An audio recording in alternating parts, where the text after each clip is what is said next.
Hi, I'm Paul. So for this video, I'm gonna have a talk about ultimate reality, or we could also say consciousness or God.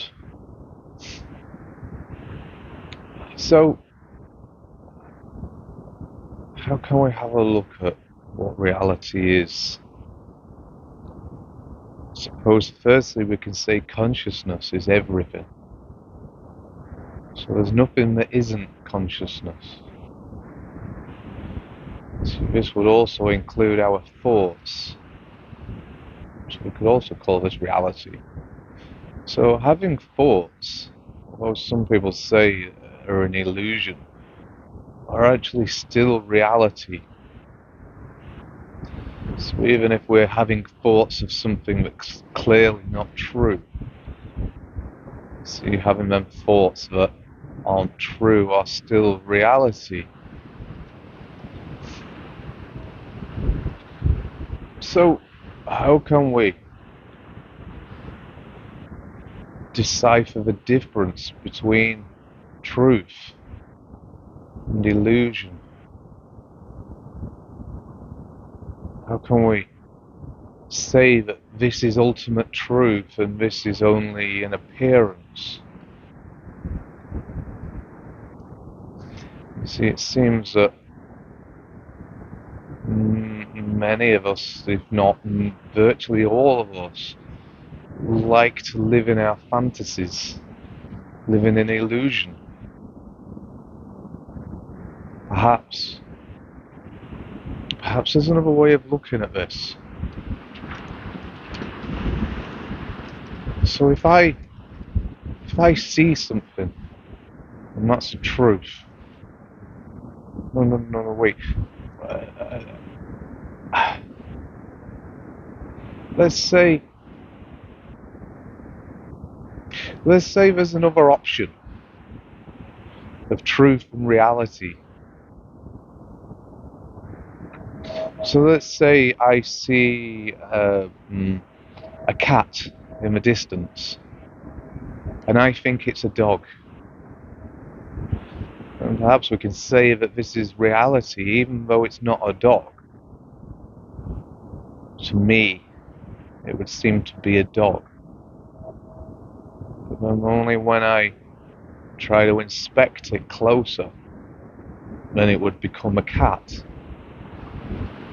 So perhaps we can say this illusion, this fantasy, is reality, but not truth.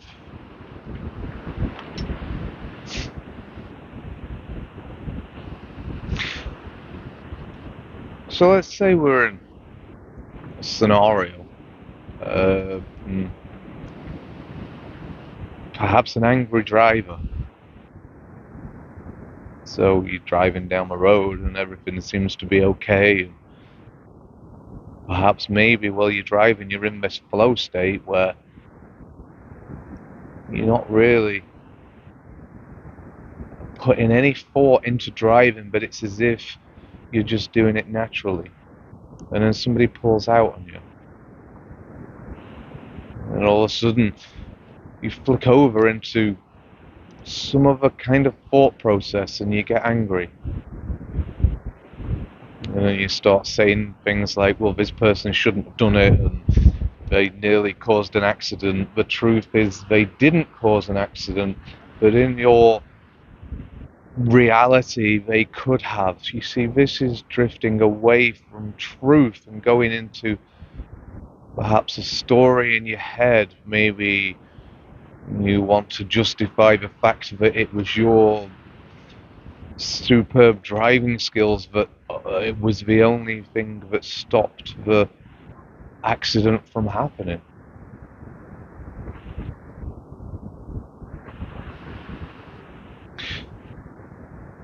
So why is it that we need to go into these stories in our head? Why is it we need to go from the reality, from truth, into these stories? You see, these stories, in a sense, when we go into our head, it's as if we're going It's as if we're going into a reality of I. Because a lot of these thoughts start either justifying or changing the appearance that we have of ourselves. They seem to be all related to ourselves. In other words, when we go into our head, which is what I say is memory, we start creating what I was calling illusion, but now calling reality. We start turning it into a story of ourself.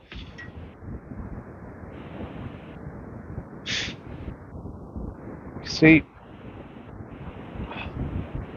one of the things I think I've pointed out before in one of my other videos is that I can't know you by knowing you.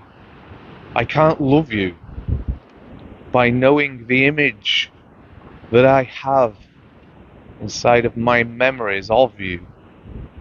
See, to know you, I have to know you. But if I make judgment of you from the memories inside of my head, and this must be the memories of you, or my description of you and not you.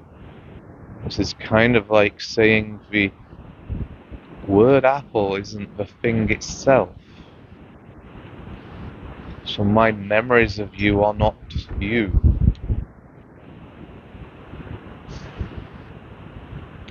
So I guess in a way what we're kind of saying there is, when we're in our memories, when we're in this reality and not ultimate truth, it's as if it's an escape from the truth. So why is it we need to escape from the truth and go into our stories in our heads? I've mentioned this before, perhaps it could be security. But we can also say that this security is isolation. In other words, I can't know you by knowing you from the memories in my head. So if I want to focus on the memories of you in my head, then I'm isolating myself from you. You being the truth. So it seems whenever we see ultimate truth from our thoughts or our memories or ideas, descriptions, then perhaps this is an isolation from the truth. Perhaps it's a way of getting away from truth. When I say isolation, I spoke about fear in one of my other videos. And I spoke that kind of ultimate fear, that real fear, would be, say, faced in front of a lion. When you're faced in front of a lion, you clearly want to run away. You want to get to a safe place. In a sense, this would be kind of similar to what we're saying with isolation. Only there's a difference, because this would be physical, to hide. Only what we're talking about with the isolation, as in living in our memories, would be kind of psychological isolation. Trying to hide our true self, maybe? I don't know.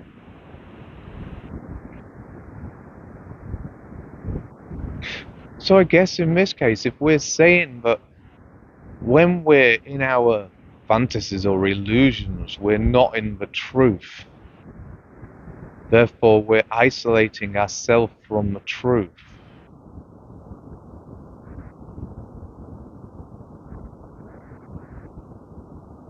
So what am I saying there?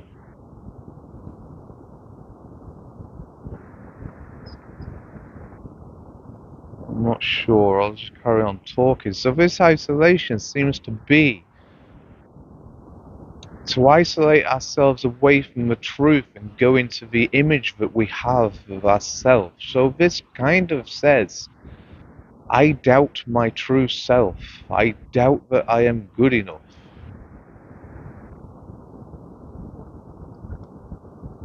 If I doubt the way I'm good enough, then I'm kind of saying, people won't like me the way that I am, so I have to go into this illusion of myself. I have to live in my space, in my mind, where it's not ultimate truth, but it's where I control my truth, my reality. You see, my reality seems to be quite limited because my reality only consists of words and not the truth, the word apple and not the thing itself.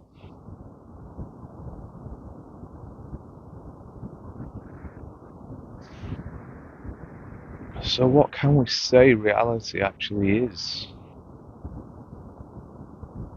So if we're saying thoughts, memory, ideas is not the thing itself, but the thing itself is truth, then perhaps we can say that ultimate truth is only when there's no memory, no movement of memory. So when we don't see things through our own interpretations, our own reality, which is our own memory, when we don't see that and just see the thing for what the thing is, then that would be the truth. But as long as we're using our memories, ideas, descriptions, and we're being to our own reality. Anyway, I think that's all I've got to say. Thanks very much for listening.